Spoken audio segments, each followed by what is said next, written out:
que está en línea ya. María Marta, buenos días.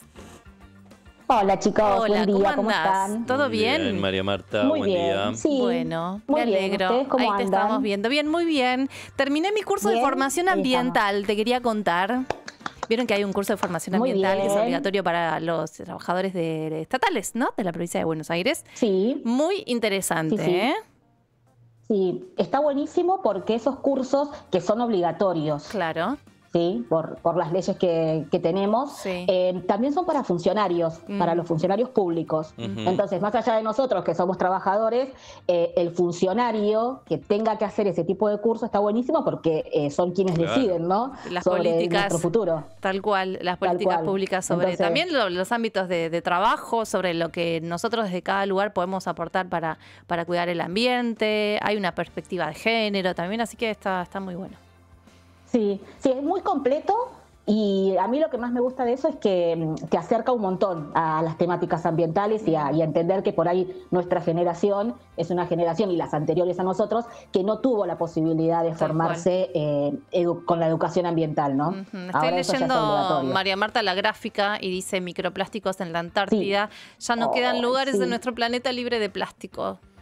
¿Qué Sí, onda? bueno, a ver, eso lo venimos charlando en realidad, ¿no? El tema de los plásticos. De hecho, ustedes saben, porque yo les he comentado, que no se llegó a un acuerdo mundial para trabajar el tema de los plásticos, no para trabajarlo, sino para la producción de plásticos, replantearnos cómo vamos a seguir produciendo plásticos y quién se va a hacer cargo de esa contaminación. Porque la gran problemática es esa.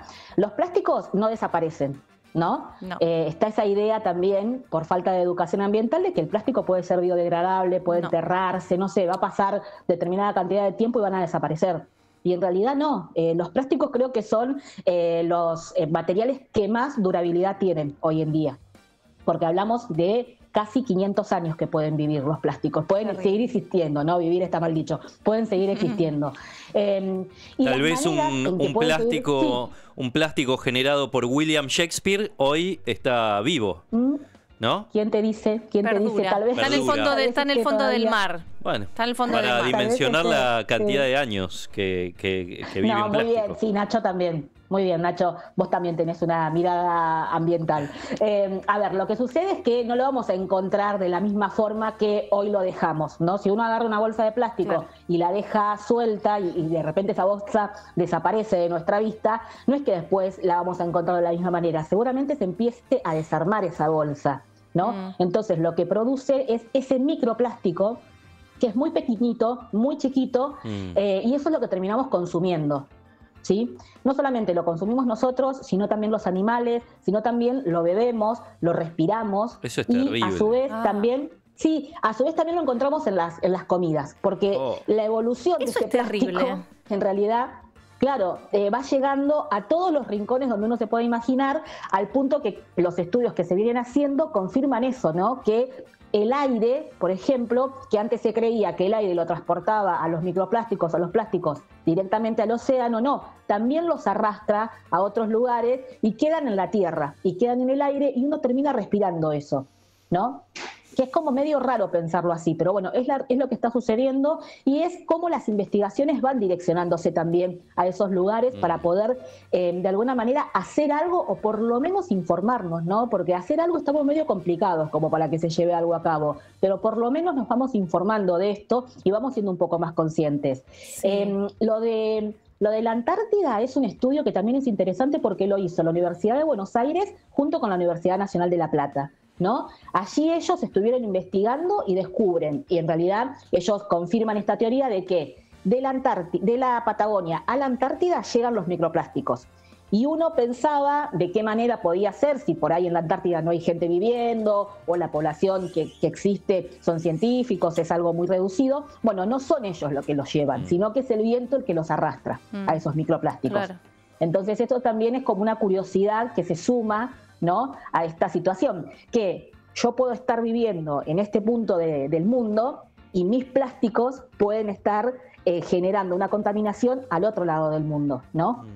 Tremendo. Si uno lo analiza, lo que yo deseche hoy puede llegar a otra parte del mundo, por ejemplo, por las corrientes marinas, cuando uno contamina o deja los plásticos y esos plásticos terminan en los océanos, o con el viento, como recién les decía. Y entre todos los lugares que uno imagina que no debería haber plástico, como la Antártida, encontramos también lo que es el Everest, que ya había salido esta noticia, que también allí se encontró plástico, ¿no?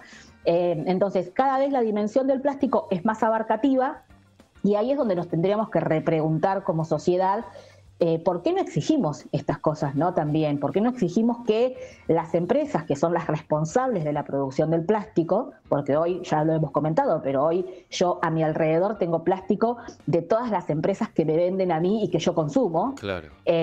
¿Por qué esas empresas no se terminan haciendo también cargo de esos plásticos y de ese desecho que queda sin ningún tipo de posibilidad de reciclaje? ¿Por qué? Porque el reciclaje, si bien suma y está confirmado que es bueno seguir ese tipo de mecanismo, es muy difícil reciclar muchísimos plásticos que uno utiliza a diario, como por ejemplo los plásticos de un solo uso, ¿no? Aquellos plásticos que no solamente la bombillita, Claro, no solamente la bombillita, que ya se ha hablado mucho de esas bombillitas que no sirven para nada más que para usarla una sola vez, sino que después alrededor de uno tenemos un montón de esos plásticos. Bueno, ni que hablar de las botellitas los envases de bebidas. Claro. Sí, y por ejemplo, algo que por ahí no nos damos cuenta, pero todos nuestros envases de comida, donde viene nuestra comida, nuestra alimentación, tienen plásticos. Y son plásticos que los usamos una sola vez. Un paquete de azúcar está envuelta en plástico. Y después, ¿cómo lo reutilizo ese paquete? ¿Cómo utilizo ese plástico yo? No tengo forma de reutilizarlo, es muy difícil. Y con la crisis económica en nuestro país puntualmente, cada vez queda más corrida la posibilidad de ese reciclaje que funciona en algunas provincias, la provincia de Buenos Aires es una, pero cada vez funciona menos en otros lugares del mundo por la crisis económica, ¿no?, que existe y que, bueno, por ejemplo, en nuestro país se ha abierto la importación y exportación, entonces eso permite también que lleguen algunos materiales plásticos desde afuera y que el empresario o aquel que necesita plástico prefiera comprarlo en el exterior. Entonces, ahí ese círculo es un círculo que lamentablemente con la crisis económica complica también la cuestión de los residuos. Hay plásticos que tienen esa, te lo consulto, pura ignorancia, que tienen, bueno, un simbolito de reciclado y un número. ¿Puede ser de 3, 4? Sí, el símbolo de reciclaje, el simbolito ese que es medio triangulito, es muy engañoso. Es muy engañoso, porque uno lo ve y dice, esto se recicla. Está todo bien, claro. O cree, o si no tiene una leyenda abajo que muy pocos la leen, en realidad ese símbolo lo que dice es que tenés que reciclar ese plástico. Claro. No dice que lo va a reciclar otra persona, sino que uno se tiene que hacer cargo de reciclar ese plástico. Le ponen esa estampa como para que uno sepa que eso se puede reciclar. Claro. Y el número sí tiene que ver con los diferentes tipos de plásticos que tenemos. Tenemos alrededor de 7 tipos de plásticos diferentes. Y cada uno se puede reciclar de una forma diferente. Algunos se pueden mezclar todos juntos a la hora de hacer el proceso de reciclaje, pero otros no.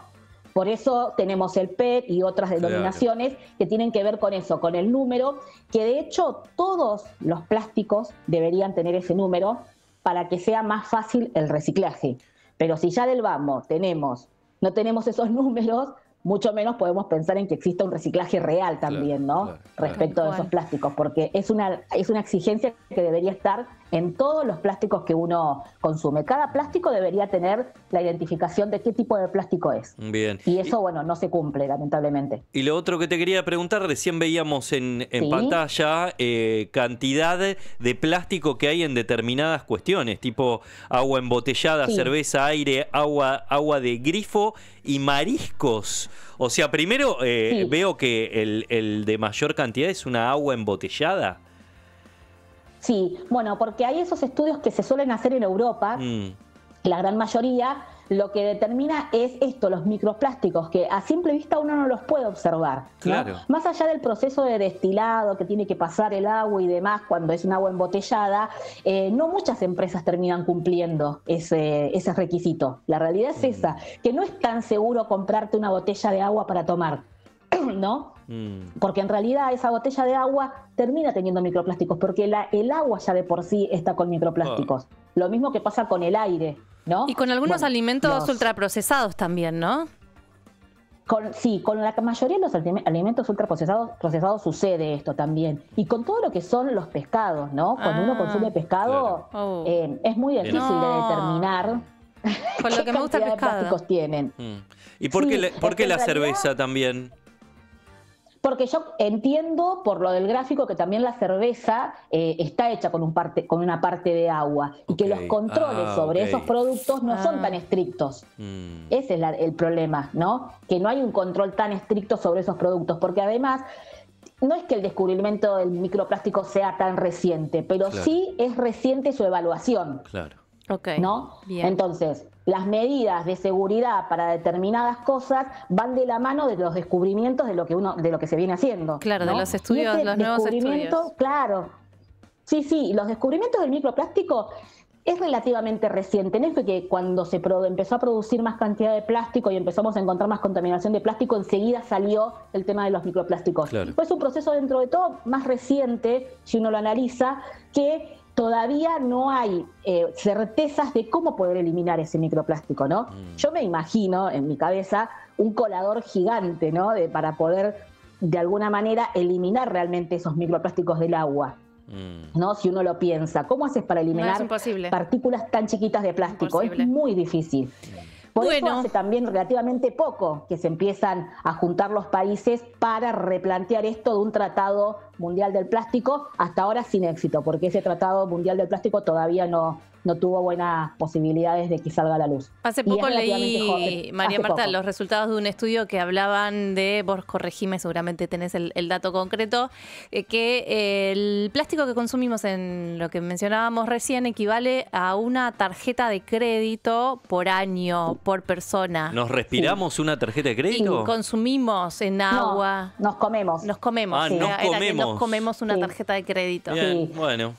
Capaz que no me haría mal, así no la uso. Bueno saberlo. Claro, sí, aparte se me ocurren mil gastándola, te comes también una parte. Bien, bueno. Es un poquito, claro, sí, es un poquito más chica la dimensión, digamos. Nos comemos la tarjeta en cuotas, digamos. Claro, miles de cuotas. Sí, y más los que comen mucho pescado.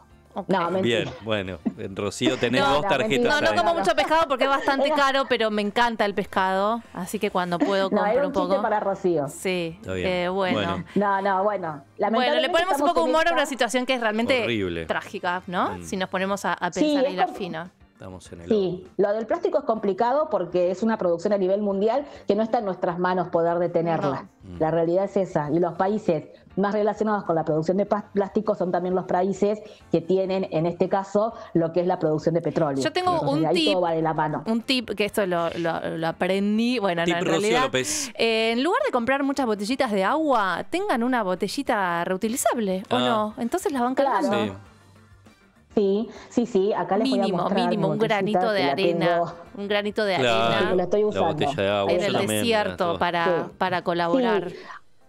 Yo soy de pensar siempre que, por más que sea mínimo el aporte que uno pueda hacer, es un aporte. ¿No? Es un granito de arena que va a sumar.